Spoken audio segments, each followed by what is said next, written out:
উর্দুতে বই লেখে, ওইটার ছোট্ট তথ্য দিন, অনেক বড় তথ্য তো আর বলতে পারবেন, বিশাল বিশাল কিতাব।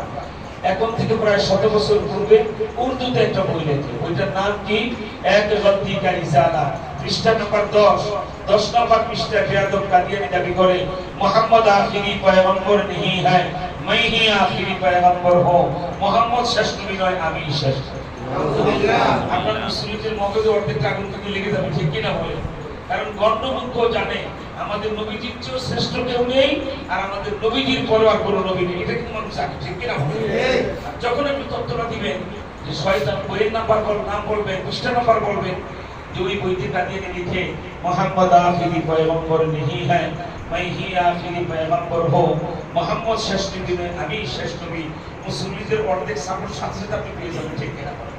এরপরে বলবেন যে ভাইরা এখানে শেষ নয়, ওই একই বইয়ের পরের পৃষ্ঠা 11 নম্বর পৃষ্ঠা, বইটির নাম আবার বলছি, আপনি বলবেন এক গলতি কা রিসালা, পৃষ্ঠা নম্বর 11 নম্বর পৃষ্ঠা। বেয়াদব দাবি করে मैं মোহাম্মদ से बढ़कर नबी हो, আমি মোহাম্মদের চেয়ে আরো বড় নবী। নাউজুবিল্লাহ। কোথায় লেয়া, কোথালি, কোথায় জুতা, ঠিক কিনা?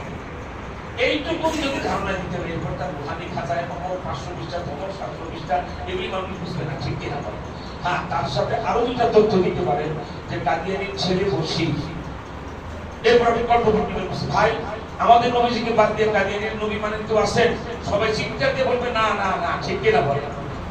আপনি যে না করলেন, কাদিয়ানির ছেলের ভাষায় তো আপনি যারও সন্তান হয়ে গেলেন।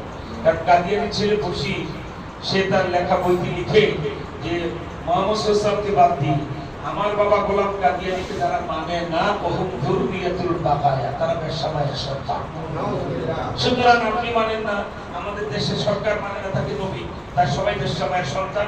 এবার বলেন এই শয়তানের প্রতি কি ব্যবস্থা নেওয়া দরকার?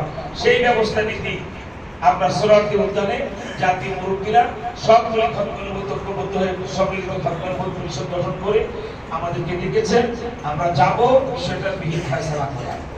এইভাবে যদি আল্লাহ ফজল আগামী জুমায় আপনারা এরপরে বলেন যে আমাদের এই মসজিদে যারা যারা যাবো, আজকে সন্ধ্যার মধ্যে মঞ্চন সাহেবের কাছে নাম লেখান, আমরা অনেকগুলি বাস নিয়ে যাব। সেই বাসগুলি আবার উত্তরা থেকে কোন সময় কোন টাইমে এক জায়গায় হয়ে আপনার সোহরাওয়ার্দী উদ্যানে ঢুকবেন, স্থানীয়ভাবে এটা প্রস্তাবনা আমাদের সেক্রেটারি সাহেব বা সভাপতি কামাল ভাই ওনারা বলবেন, এই সিদ্ধান্ত নিয়ে যাবেন। আর আরেকটা বিষয় আপনাদেরকে বলি, খতমে নবুয়তের কাজ আল্লাহর যে জিন্দা কারামত, দেখেন মনে রাখবেন, ব্যক্তির কারামত হয় বুজুর্গের কারামত।